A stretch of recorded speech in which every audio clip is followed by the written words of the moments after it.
Welcome to WB Mason Postgame Extra exclusively on SNY.TV. Saturday night, the Mets incredibly won a game at Coors Field by the same score they did Friday night, 14-9. Mets banged out 21 hits, matching a season high. An 8-run third inning was the difference.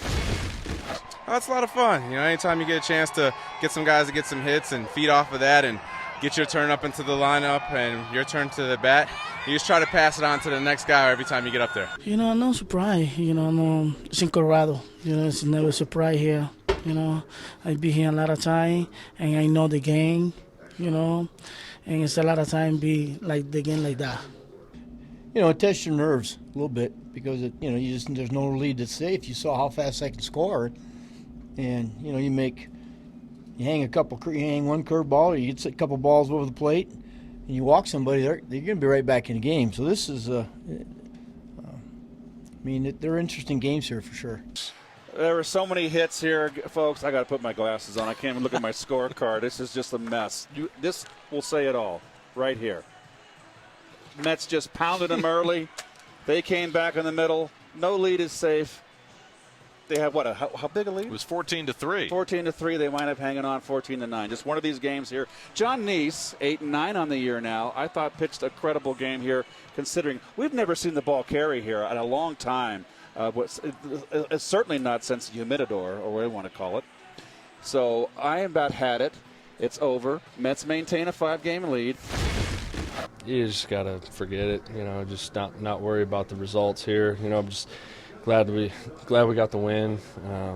Just the ERA climbed up a little bit, but I just gonna have to battle my next few starts to get it back down. My sinker was, some was good, some were bad.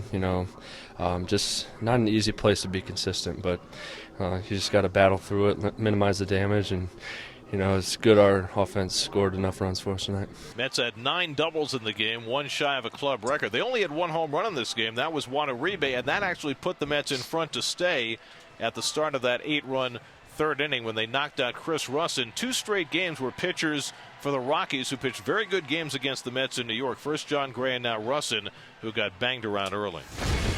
When you look at, when you're talking about 8 or 9 doubles in a game, I think the ballpark has a lot to do with it. These gaps are so big that, in the ground, and if you hit anything in the gap where, a lot of guys, the outfielder can get over and cut it off and hold you to a single, this thing goes to the fence. And, extra base hits are huge. You pile them together and you're going to score a lot of runs. You know what? We'll go in tomorrow. Hopefully Logan can give us 5 or 6, and we'll see where we're at. But this is a good stretch. I mean, it's a stretch you gotta make hay, because we're going to run into the Yankees, we're going to run into the Nationals, and we got our work cut out for us. So that's why we're taking each win we can get. I haven't seen a pitcher take a pounding like that in a long, long time. I was almost a sympathy. I felt sympathy for him. He just got beat up badly. The Mets just really pounded the ball. They've come here. They were not hitting bloopers or bleeders.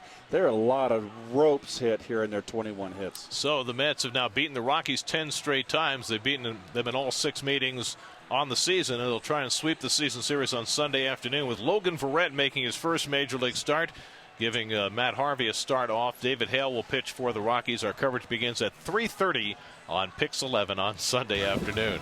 That'll do it for WB Mason Postgame Extra. Be sure to join us after every game for exclusive coverage on SNY.TV.